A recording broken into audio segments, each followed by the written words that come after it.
welcome everyone to Cape Town, South Africa, and to this event celebrating Rotary International Champions of Inclusion. Round of applause again. That's why we're here.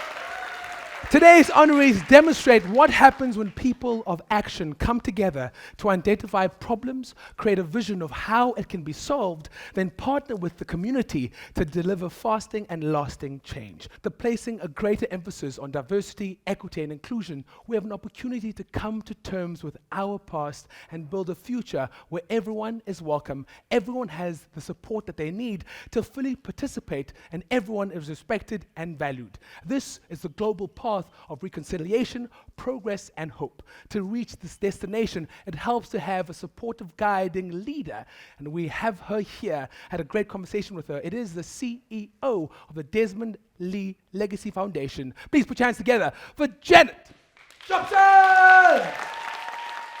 Desmond Tutu Legacy Foundation is just absolutely delighted to have partnered with Rotary International tonight in support of the extraordinary example set by the champions of inclusion, the real VIPs of our evening tonight. You know, Archbishop Tutu taught us that as much as human beings have a capacity for evil, we are fundamentally made for goodness, for love and compassion. And it was his courageous action that showed us that righteous anger is more powerful than raw power. He refined the art of listening, learning, and contemplation, and transformed them into his unique ability to courageously speak truth to power and always stand for justice. To tackle the challenges of our time effectively, we're going to need both technical development solutions as well as a new wave of action driven by courage, capacity, and compassion at a societal level. It's my absolute pleasure to introduce the president of Rotary International, Jennifer Jones, as well as bring back our host, Siv, and welcome Neo Makopa from the Nelson Mandela Foundation.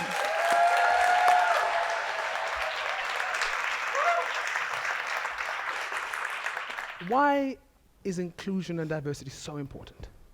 Thank you. I'd love to start. The need for inclusion is a universal need. When you think about the history of people moving throughout this world, there has been a need to accommodate difference since there's been a world to migrate through. The countries and societies that do this well, that have really profoundly well-developed societies, take in people who are different from what they have, what they know, what they do, and they take advantage of that rich difference. At the same time, though, when you look around the world in different societies, and each society is different, and every community is different, what seems to be common is that in most societies, there are portions or peoples who are marginalized, who are segregated, who are treated as external to the broader us. And we need to work against that. As part of the work that we do as the Nelson Mandela Foundation in mobilizing Nelson Mandela's legacy towards finding sustainable solutions to some of these problems, we've come to realize that inclusion is a necessary precondition for justice to happen. It can't happen without it. It's absolutely necessary. And the way that we understand and approach notions of inclusion is through what we call a social bonding praxis. And by social bonding praxis, really at the bottom of it, what it really is about amplifying people's power. It's about amplifying people's power. We don't see ourselves as saviors in the work that we do, especially when we're going into communities and neighborhoods. We're not saviors, we're enablers is how we identify ourselves. We've also realized that it's important, as it's always been, to work with people, right? So even when there are significantly dysfunctional portions of the state and organs and otherwise, it's important to work with them anyways and find individuals and levels and etc. It's important to work with capital often, you know, it's in some ways, in particular circumstances, it's unavoidable as well, right?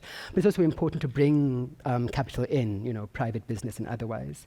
It's important to work with other civil society organizations and to collaborate, but most importantly, it's important to work with community-based organizations.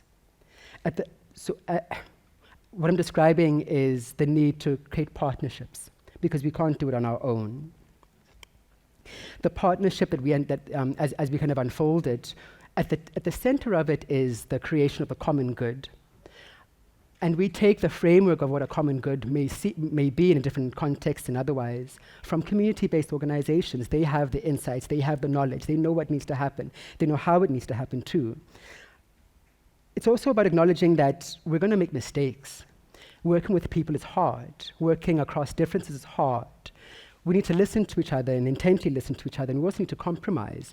So what does this look like in practice? So as an example, when the COVID-19 pandemic struck, we went out into different communities with food packs, 3 months worth of food packs that would feed about a family of 3 or 5 in that space.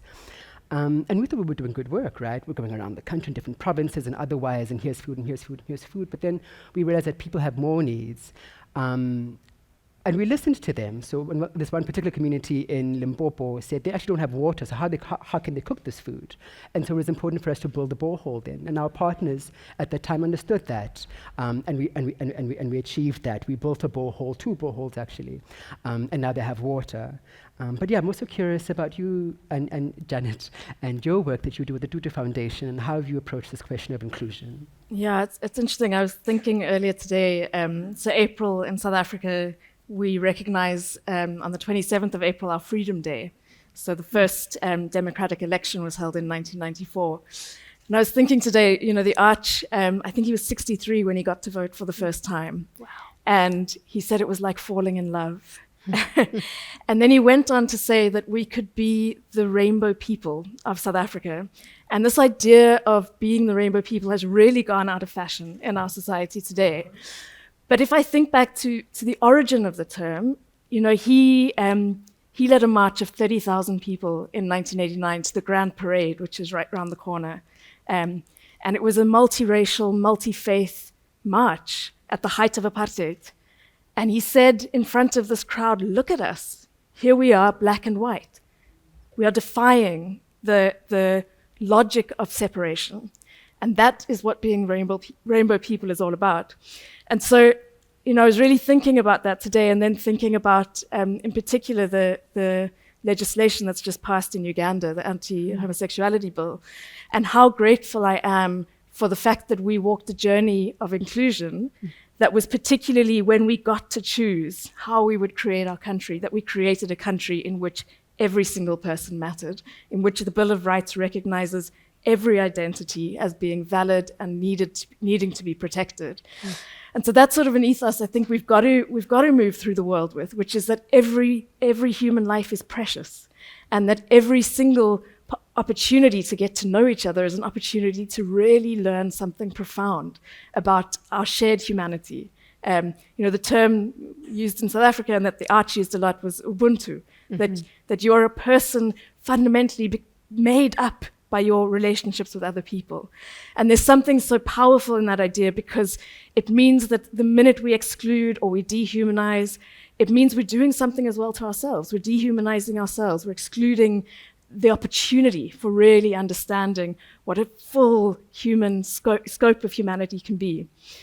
So that's really where we're coming from in our work. But Jennifer, I would love to hear from you. I want to ask a question. What can South Africans do to fight what's happening in Uganda?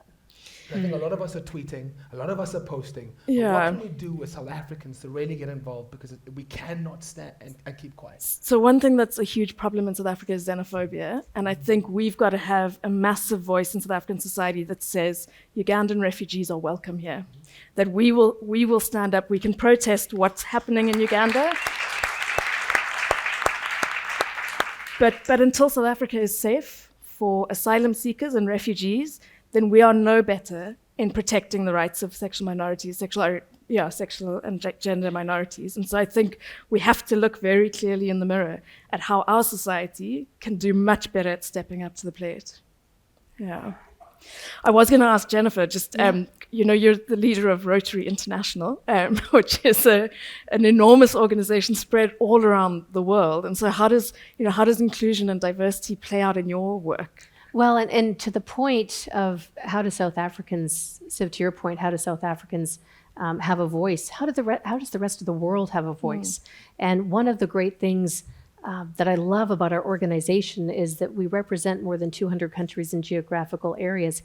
Diversity has been one of our core values forever. And it's really only been recent times that inclusion and equity have been part of what we've been entering more into the conversation on. And it's so important because it is about knocking down barriers. And you mentioned, going out of fashion. Diversity doesn't go out of fashion. Equity and inclusion, maybe some people think are coming into fashion, but it's not. It's who we need, how we need to be for people to arrive as their true, authentic selves. And that's what we're seeing in our organization right now is far more conversation about removing the barriers, having our clubs look around their communities to see who's missing, who needs to be part of the conversation, because diverse perspective is our superpower. If we can look at things from different angles and not all from one vantage point, we bring a kaleidoscope of opinion together, and that's what makes us stronger. That's what makes our world better. So I want to throw it back to the two of you for a second, and people who are not always included, that we look beyond, how do we do a better job of bringing them back in or in altogether? I'm happy to jump in. I think a big part of it is acknowledging collective illusions that we have about each other. Yeah. The ways that we're taught these narratives about those people, what those people believe, what they do, what they want, And it's only mainly through dialogue and understanding that we actually have a common center. For instance, today is the anniversary of Dr. Martin Luther King's assassination. And, after he was assassinated, there was a week of riots in 100 cities all across the US, and James Baldwin came on camera on TV and said, what is this all about? We want what you want. We're the same people. We've all lost someone here. We've all lost a future that was going to be built. And similarly with Chris Hani, who was assassinated on the 10th of April. Nelson Mandela said a similar thing, and he said it quite poetically. He said that we've all lost Chris Hani. And he called on both black and white people in the country to go and attend the funerals, the memorials and otherwise, because we've all lost someone. Yeah, I was just thinking, there's such power to curiosity. And I love that. how wonderful it would be if we all approached the world with a sense of genuine curiosity about the full extent of our human experience, and really could imagine constantly learning about the wonders of humanity, and the wonders of all of our different diversities. I think, if I could leave sort of with one ethos, it's to be genuinely curious about other human beings. Love that. Lastly, how can we get the message to the people that need to hear it? Because look at this room that we're in, and how can we get it to the right people? And because we have 11 official languages in this country, but how can we get it to the right houses, the right homes, the right ears? Because if a person doesn't want to change, they don't want to listen to this kind of stuff, really. I think the first step is finding that commonality and understanding that we have the same desires. And I think once you kind of breach that, once you kind of breach those, I'm going to say, perceived existential differences, it's a lot easier then to agree on other things, right? So we can agree that this is an important conversation, for instance. We can agree that we all want a particular kind of future, And I think by coming together and acknowledging that basis, then the other conversations, the more complicated, more complex ones. But it's also about acknowledging that maybe we don't actually have the answer, and listen to the people that we claim, oh, you need to change, or you need to change your perspectives, your beliefs and whatnot. Listen, and maybe there's like another space that you also need to kind of, acknowledge about your own beliefs about otherness and other people. Guys, thank you so much. I really, really enjoyed that. And I'll see you guys on social media. We can Amazing. tag keep it, it. share it around. So guys, thank you so much. It's great to hear these different unique conversations and really talking to people who've been in the space. So thank you so much for being here.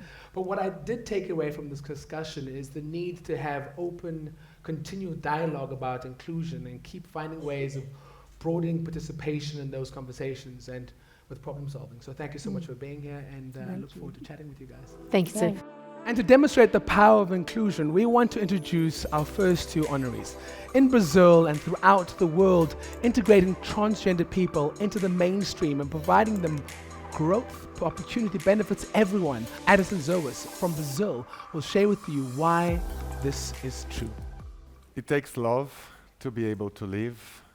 It takes peace to smile and rain to make it bloom.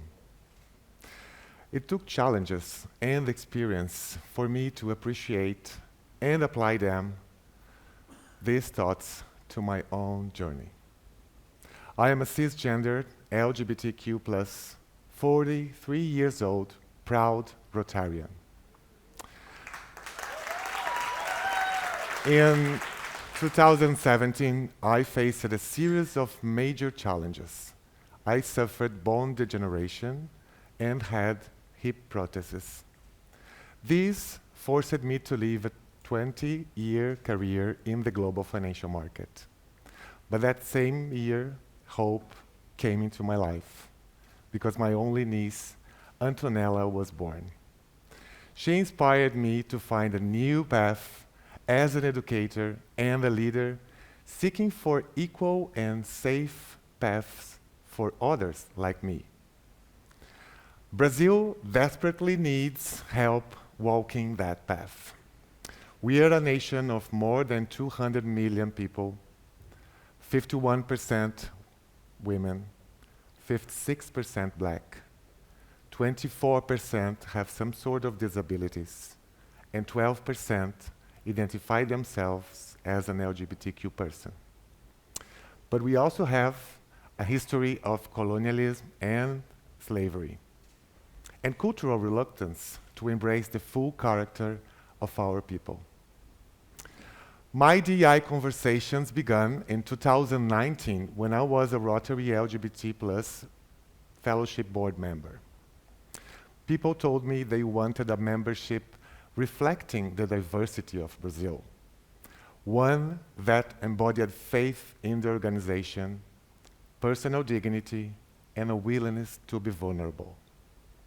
In 2020, I encouraged a Rotaract club in São Paulo countryside to highlight the risk of suicide in the LGBTQ community to Rotary International and another Rotaract club in the South, in a partnership with an NGO for trans, sold T-shirts printed with I am.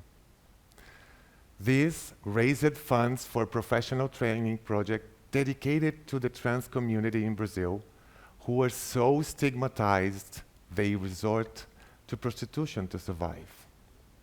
So this is a matter of life and death. The disturbing truth is that trans people are murdered in Brazil at the highest rate in the world, and 76% of them are black. We also learn through exploring the DEI process that we need to confront and defeat social barriers and stigmas at their core to have lasting impact. I have learned that we need to continue the dialogues for peace and understanding to confront local LGBT phobia.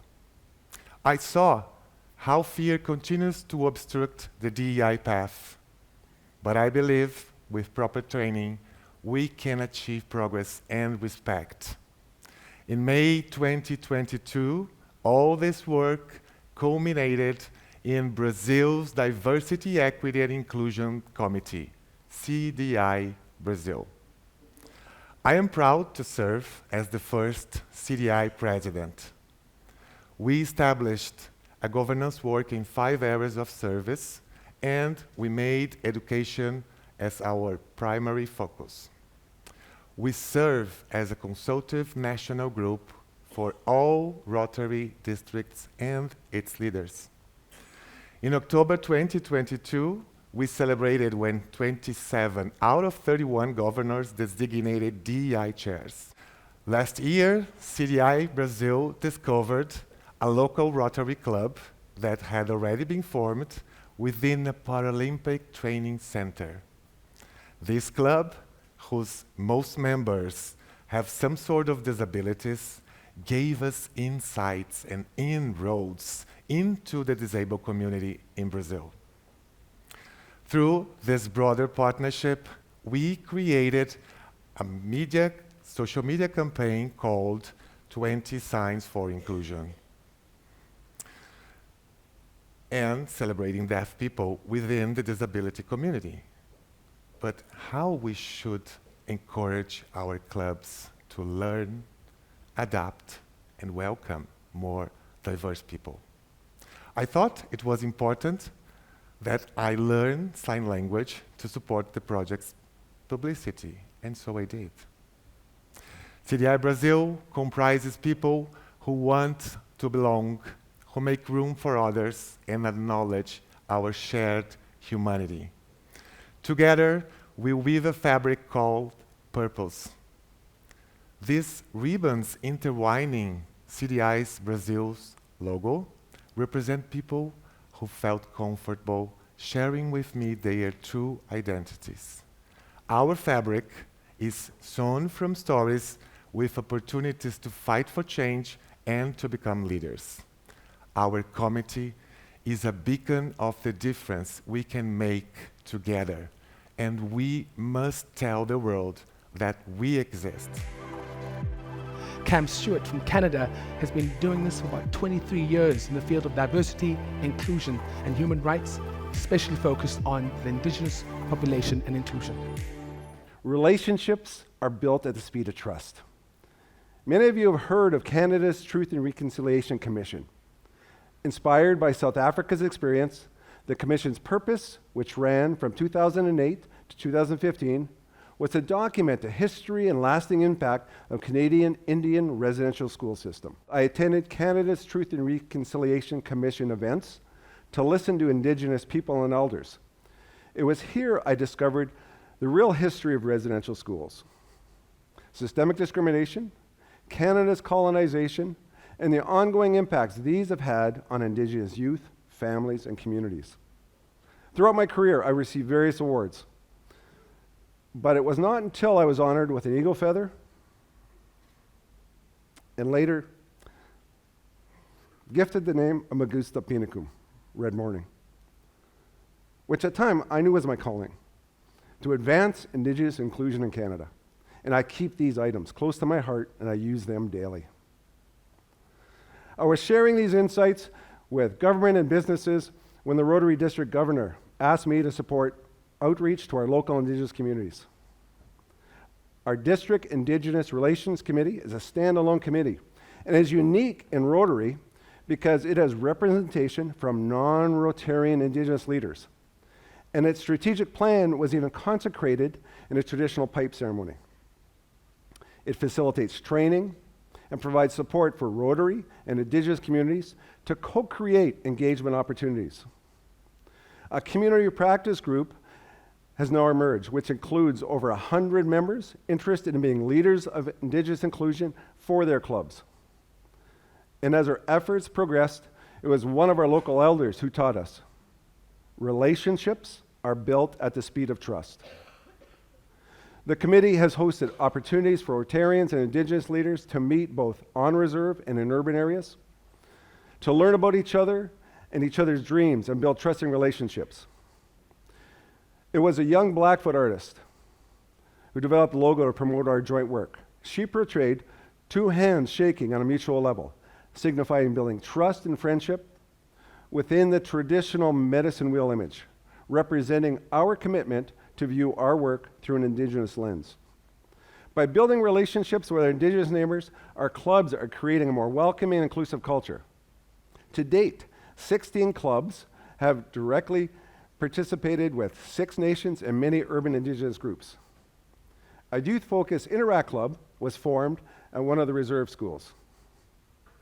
And Indigenous groups are cooperating on projects, making programs and services more accessible and relevant to their communities and members. Elders and knowledge keepers regularly participate in Rotary events, bringing greetings, prayers, and their wisdom. And as these relationships strengthen, various other organizations are being brought into projects, such as municipalities and businesses. Indeed, relationships are built at the speed of trust. All my relations.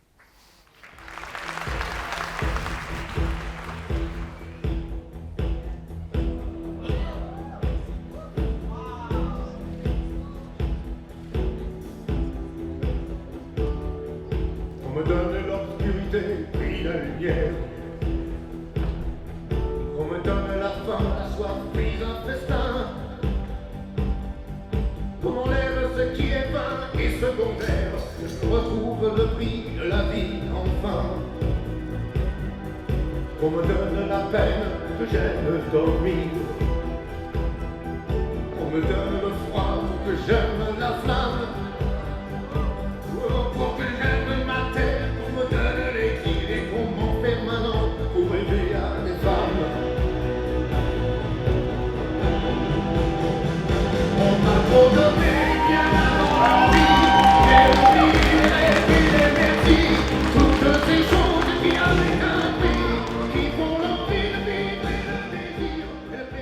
This event marks an important milestone for Rotary, where we recognize forward-thinking members of our organization who've made good on our promise to put diversity, equity, and inclusion top of mind in everything we do. And what's most powerful about the People of Action honorees we celebrate here is that they do not stand alone. Behind them are their fellow members, clubs, and service partners who help bring their projects to life. And beside them are the communities they serve, who are essential to everything that we do in Rotary. Our global movement fearlessly faces challenges on the same magnitude as those confronted by Nelson Mandela and Desmond Tutu. Our People of Action don't think of service projects as something we do for people. We design them as collaborations with people. But achieving inclusivity in practice is really it's the true test. And the projects we're putting in place and we're going to spotlight through these honorees show a really a path forward, a hopeful path forward to a future where people who've been historically ignored, overlooked, and stigmatized become essential agents of change. We cannot hope to create positive and sustainable change unless we champion inclusion and equity. And now I'd like to welcome our next People of Action honoree. Rosemary Namboze founded the Angel Center for Children with Special Needs after learning about the lack of support and social service for children with disabilities and their caregivers in Uganda. This organization now advocates for inclusive education for the disabled population. Let me tell you about a beautiful child. Abri was born with a disability. His parents later created hope and support for other couples with special needs children. Growing up in an environment where people with disabilities were discriminated against, and there was a taboo against people with disabilities appearing in public, I never considered that one day I might have such a child with a disability. No parent starts off prepared to raise a special needs child, but the experience elicits profound strength and a new ability to deal with extreme emotions. This is especially true in Uganda, where I have encountered many stereotypes and cultural barriers, even concerns about witchcraft. Discovering who I was and how I could resume my life again was not easy. But once I reached that point of awareness, I wish to use my experience to help others with first-hand information. I knew the first step was defending children with special needs. Armed with information and determination, I founded Angel Center for Children with Special Needs in Uganda, Wakiso District.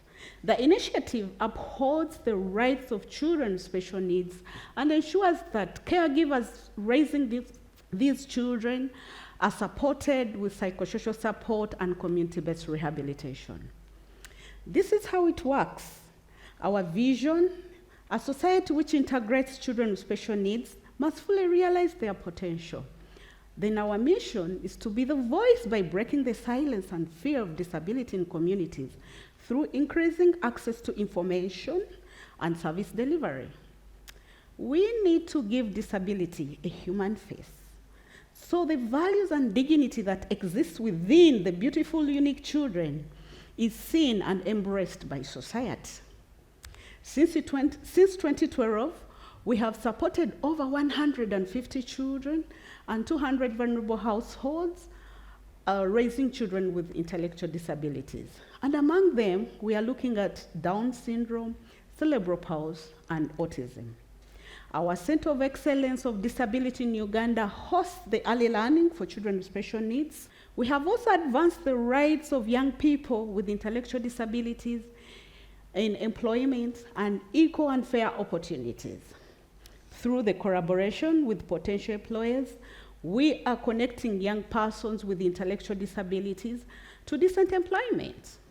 Yeah, I knew from my personal experience that caregivers needed support in terms of counseling, respite care, connecting them to livelihood opportunities. And then there's the curse of mass killing. I have passionately amplified the tragic practice which has claimed the lives of many children with intellectual disabilities. Few human rights defenders in Uganda dare to challenge the community in this practice. I recently wrote a book to provide guidance for caretaking special needs children in Uganda and the rest of the world, which continues to regard disability as a source of shame. It teaches parents how to flourish with self-care.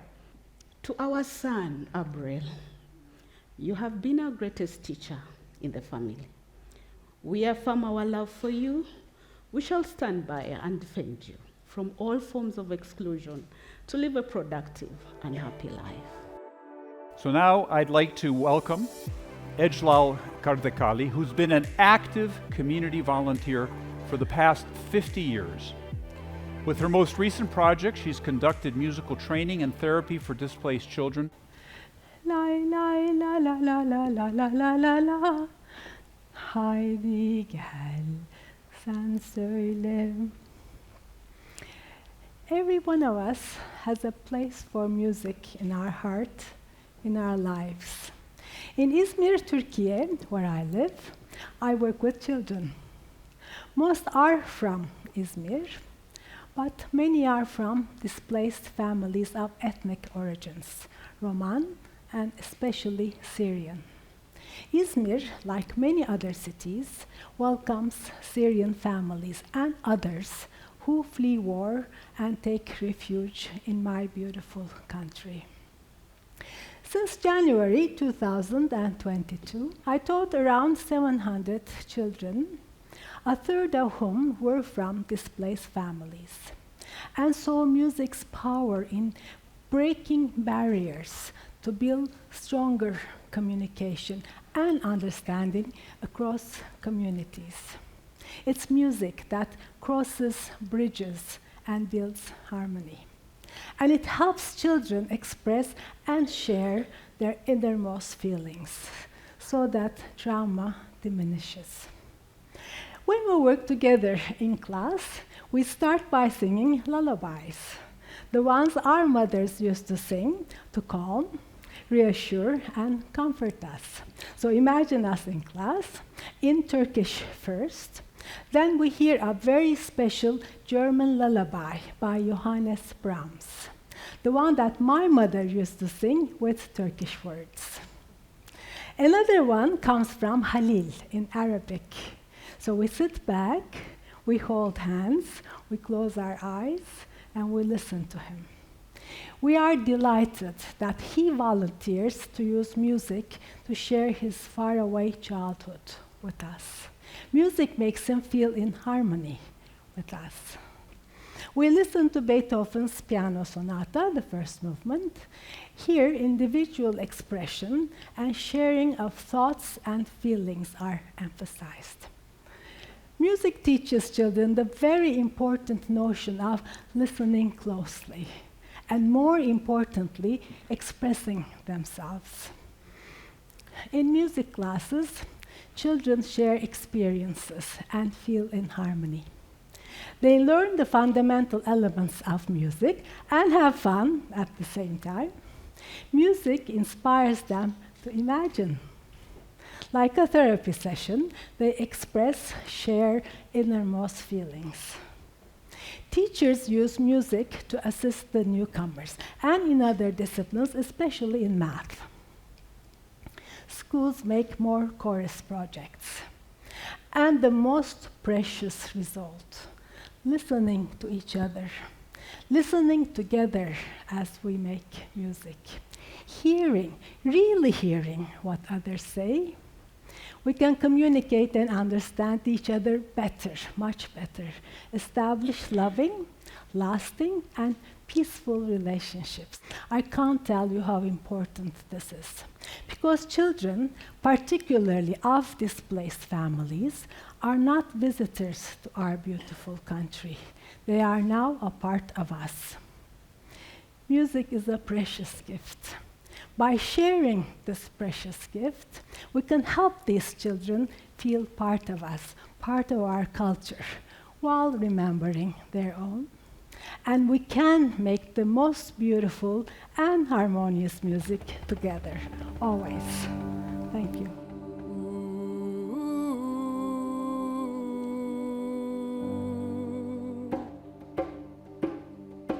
Baba yetu yetu liye mbinguni yetu yetu, amina. Baba yetu yetu liye, jina lako litukuzwe.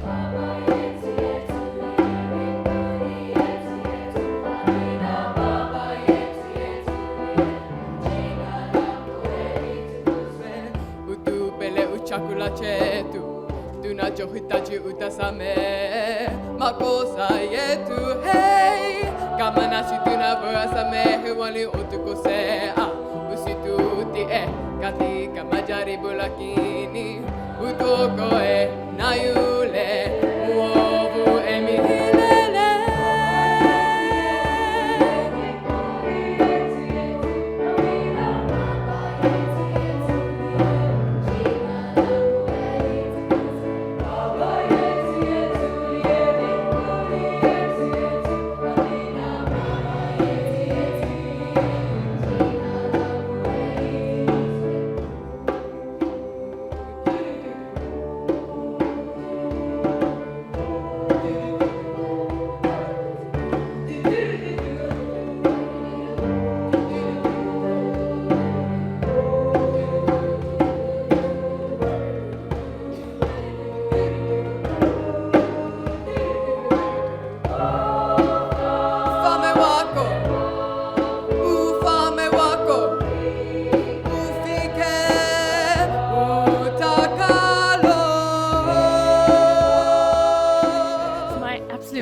To get to introduce the final two awardees tonight. Sarita Shukla has dedicated her life to uplifting the transgender community in New Delhi, India.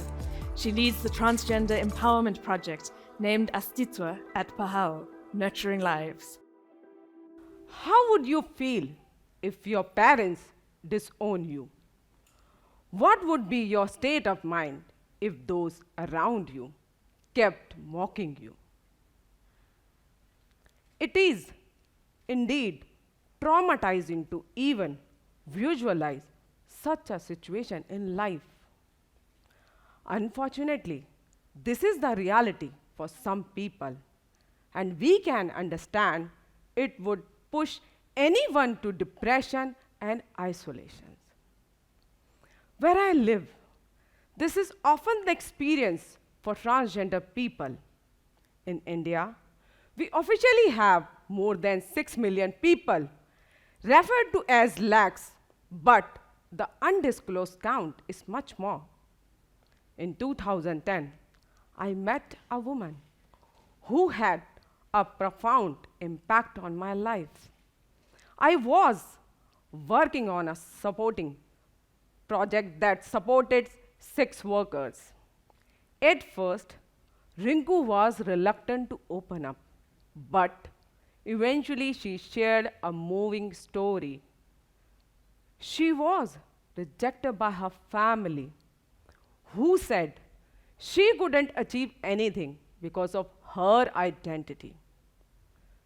Rinku told me, I am a transgender, and then she said something that changed me.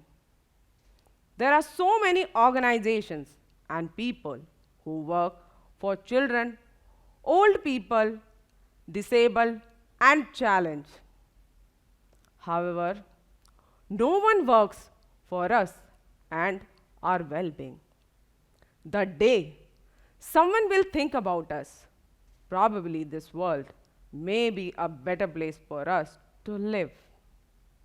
From that moment, I decided to work for this community, and it became my passion and purpose in life. In India, transgender people are not accepted in society. Their rejection in life starts with their own family. They are beaten, bullied, and emotionally tortured. This forces them to abandon education in search of survival. The things they crave most are love, respect, and self-identity, just like us. They want to work, but no one offers them the opportunity. They can be left with no option but to force themselves into sex work or begging. And in sex work, they are highly prone to HIV. So in 2011, I started working through an organization called Pehel Nurturing Lives. It is a not-for-profit mentorship organization for youth of all genders. I'm proud that the first employee in Pehel was transgender. Gandhi's quote, "Be the change you wish see in the world," was the inspiration for us. I have worked with thousands of transgender people to promote HIV awareness and prevention. The objective of our work through Project Astitva is to bring this community out of sex work and begging. We work to counsel, train, and mentor them so they can enter mainstream society in government and corporate jobs. We offer gender sensitizations workshops in all the organizations and companies before placing them into jobs. We also deliver these workshops in colleges and universities to build more awareness and acceptance from the younger generations, so that in the future there will be less discrimination. These opportunities have brought respect and joy that many in the transgender community never thought possible. These successful stories create role models for other transgender women and men, encouraging them to abandon risky livelihood and take up safer jobs in society. It gives them courage and a conviction they belong. I aspire to reach out many more in this community. Our belief is that every individual is a human being. And we want to create society where transgender people are treated with respect and equality. And above all, to ensure they feel accepted, never disowned. Thank you. Our final honoree for the evening, Andre Hadley Maria, has been a Rotary member since 2005. She was the first Black president in her 97-year-old Rotary Club. She's the founding mentor and coach of Spark Thomasville, a 12-week business incubator program for entrepreneurs from underserved communities. Climb every mountain, search high and low, follow every highway, every path you know. Climb every mountain, ford every stream, follow every rainbow, till you find your dream. My story is about recovering from a place of brokenness and finding hope. It has been a long, lonely journey that began when I lost my mother at the age of 17. Losing my mother to cancer and our home to alcoholism, I wanted a better path for my life. The road led to a very special place. It allowed me to focus my energies on helping life's most precious designs, children, to achieve their dreams. My life work is dedicated to helping children who were like me to see possibilities and not be limited by circumstances. By healing my brokenness, I was then prepared to help others. Living in a small town during the 1960s, there were limited options for people of color. As children, two of my closest friends and I sat in a ditch and vowed to return to our hometown as adults to help our community and to bring positive change to others. I spent 34 years in the mental health and social services field as a licensed therapist, making changes outside of a system which sometimes prevented me from helping the misunderstood, the underestimated, and those living with disabilities. By 2005, through Rotary, I discovered new possibilities which yield beauty from the ashes. At the Boys and Girls Club, I pulled together a team to help children craft stories from their own lives. We developed a youth leadership council where the kids found the courage to say, "How will I know you see me? And how will I know you care?" Another Rotary project was even more meaningful to me. Spark Thomasville is a program in Georgia that helps young entrepreneurs jumpstart their businesses. The young men and women who participate have the passion but lack the business acumen to make it happen. With our Rotary colleagues and friends from the business world, we began mentoring and working alongside these young people, helping them build self-confidence and cultivating their belief that they could succeed with their plan.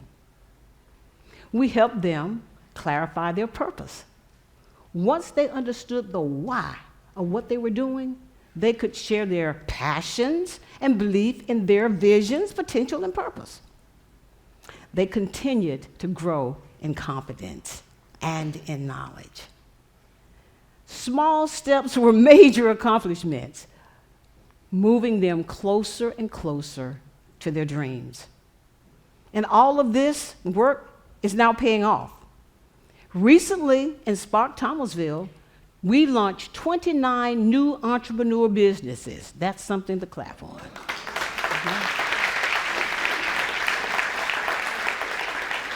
Just as I saw potential in these young entrepreneurs, in 2020, our Rotary District leaders discerned something in me and requested that I lead the effort to implement the Rotary's diversity, equity, and inclusion plan.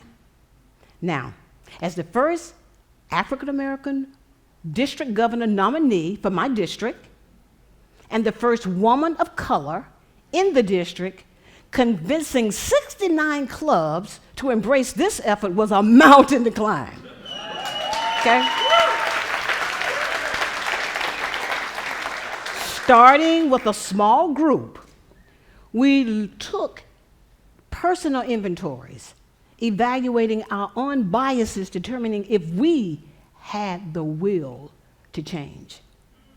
It is essential to listen, to understand, and to acknowledge how acceptance and love underpins all relationships.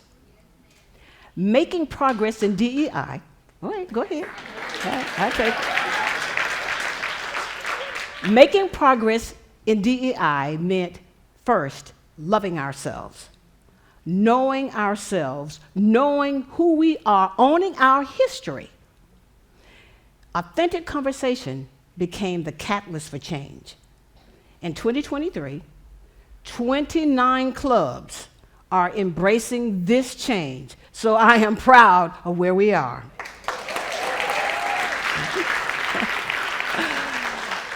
We must remove the barriers, and we must remove any shame that we have to help others who do not yet know the why of the way.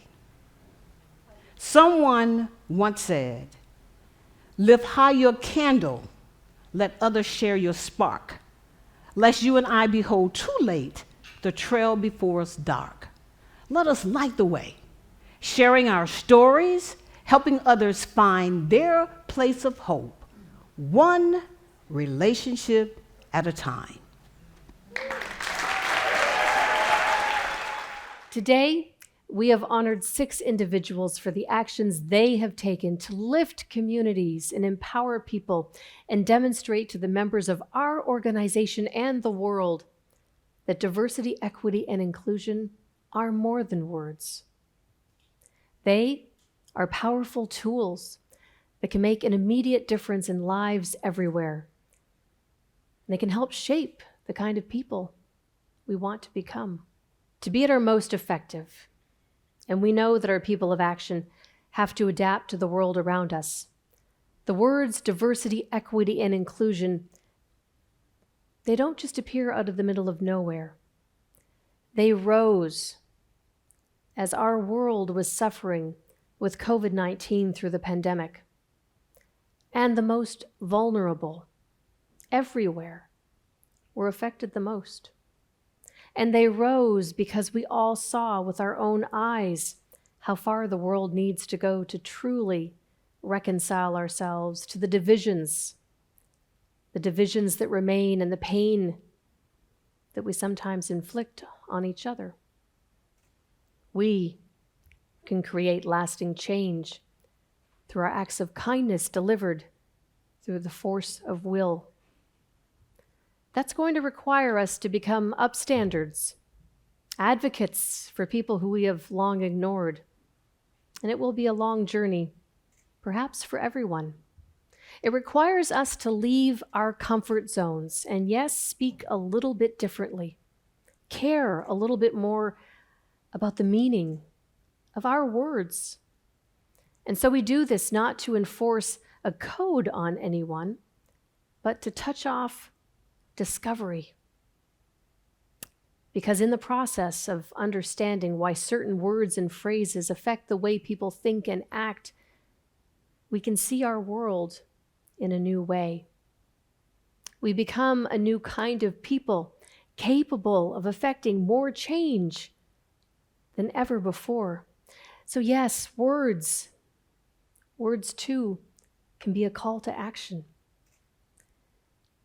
This is a learning journey for all of us. And as was said earlier, we're going to make mistakes. There will be times that we fail to live up to our standards. It's important, though, to continue to listen and to learn. And if we take the great opportunity to reach out, to elevate leaders long overlooked, to create opportunities for everyone to succeed and thrive and see people who serve as full partners in everything that we do, including populations, not just to deliver service, but to design and implement it. If we do all of these things, we can't help but to inspire and empower a new generation of people looking for us, to us, for leadership, looking to us when they feel the hunger to be part of something that is meaningful and essential. I have called on our organization this year to imagine Rotary because I want us to see our future through the stories that we tell and to share those stories more broadly around the world. We heard great stories tonight. I am so grateful that we had this opportunity to share our stories on stage with the Tutu and Mandela Foundations and to put our humble work in the context of their continuing commitment to real freedom, lasting peace, and equitable, sustainable progress. Thank you. Thank you. Yes.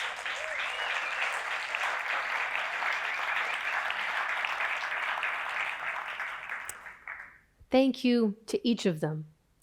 And thank you to all of you for what you do, for helping us to tell our stories. And thank you to Siv for serving as our MC and gracious host this evening.